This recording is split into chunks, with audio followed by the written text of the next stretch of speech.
let me paint a picture here for a second.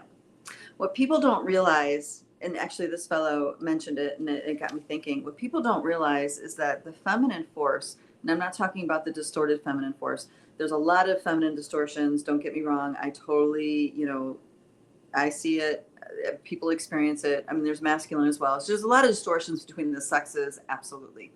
But when I'm talking about an alignment with the truth of our being, like our purpose, why we're here, the feminine force is very, very powerful.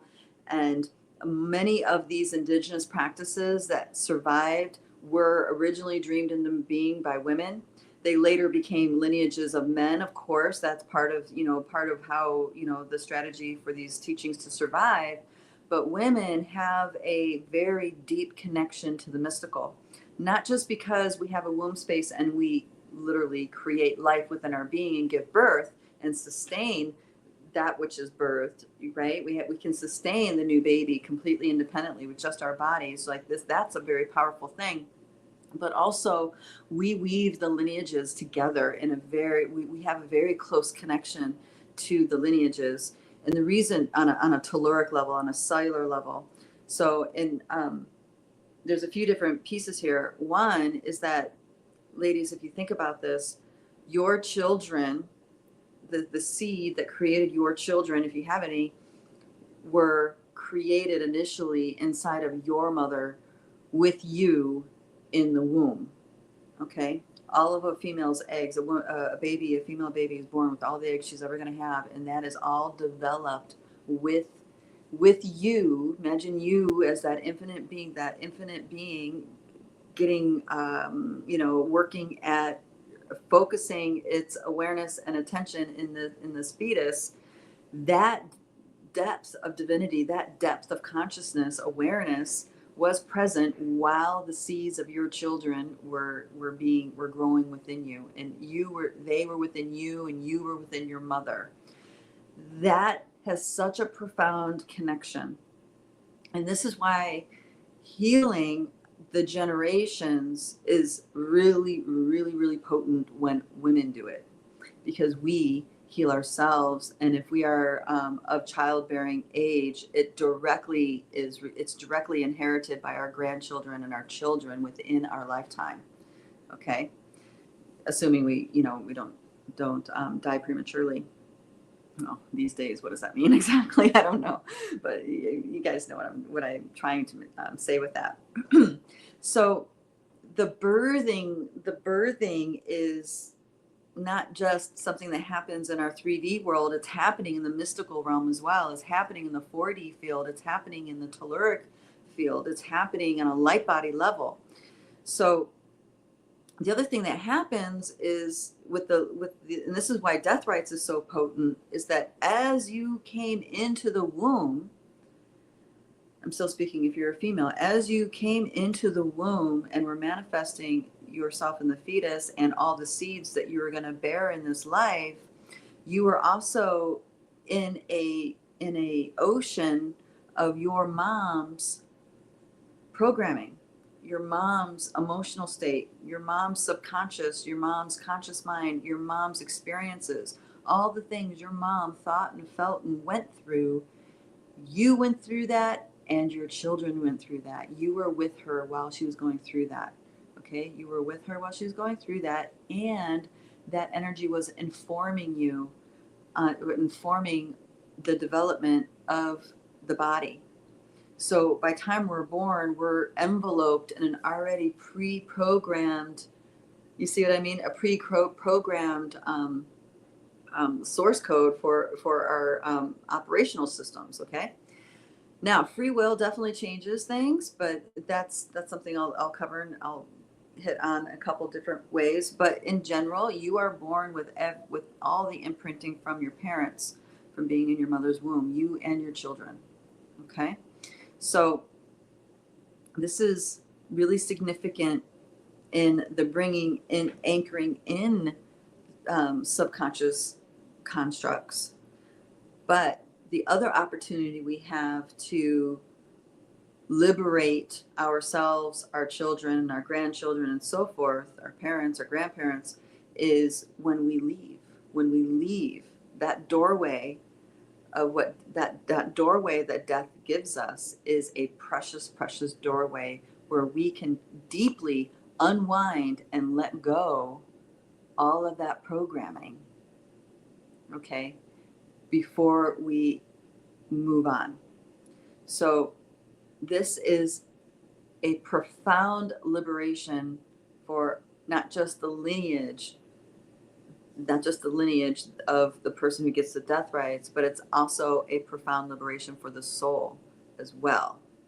And this is because there is an afterlife. There is a process, and everybody with NDE has experienced this in some way, shape, or form. And we have ancients that have been writing about it, for thousands of years, is that there's a process when we die. We're outside of time and space, and we have to go through a process of coming to peace and accepting what is and release this world. And that very process of coming into deep accepting of what is the whole point of us being here. That is one of the most powerful things that can happen to a person in their life, is true acceptance for what is. Now all the emotional, mental energy that gets drained from the programming from the outer world has no motivation to engage in the matrix, the Lucian matrix. Instead, it is all right here in total acceptance of what is right now. It's a massive cornerstone to liberation.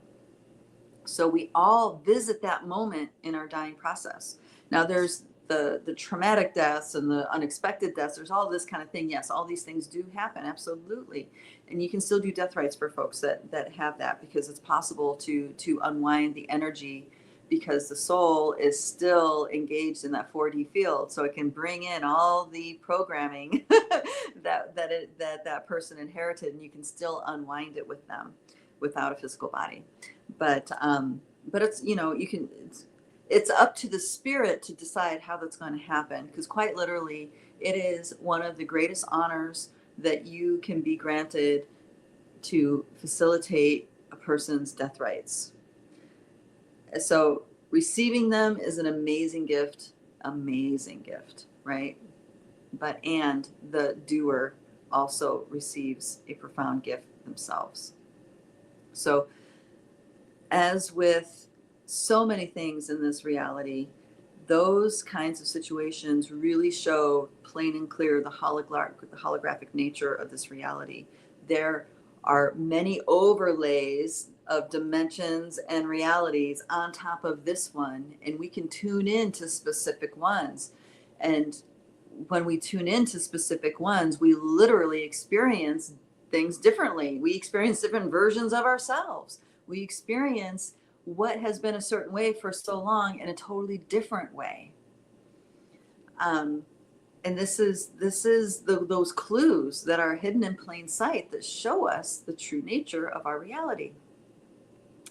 So when we are able to unwind our family members from the family programmings, from the conditionings that have manifested the reality in their subconscious, then that it clears through the many nesting dolls, it clears through the Akasha, it clears through the Lightbody, that's the blueprint of incarnation. It goes through all these nesting dolls, and the soul becomes liberated on a whole nother level. Now there's religious belief systems that tell you once you die you go to God and that's it. And there's other belief systems that are in that same religion that believe that, well, you're just in limbo land until the Armageddon happens. Not Armageddon, what's the rapture happens, and then you get to go to God. But you don't know, because you're just in this limbo land this whole time. There's a few different interpretations of how they do that. But from my own experience and from others that I've listened to that share their stories, it has nothing to do with any religious doctrine or teaching. We are creation, and part of the waking up process, what people would call ascension, is us waking up and accepting our divinity, accepting who we are as divine creatures. We dare have the audacity to accept ourselves on that level. And this is where the process comes in, right? The transmissions, the processing. This helps clear up the programming of our ancestry, clear up the trauma dramas we've inherited, the conditionings, the collective field pressure, all that stuff. We clean all that up. So it's a really profound opportunity to go deep, deep, deep with the releasing and liberation process of soul and a lineage.